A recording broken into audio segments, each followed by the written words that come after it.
तू फ्रूट सोनिए लगे किसे परी दा स्वरूप सोनिए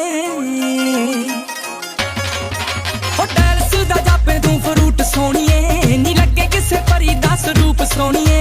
देखांगे हुस्न की कारे करूगा पहले तोड़ दी शराब वांगू निकरी दा ते 3-4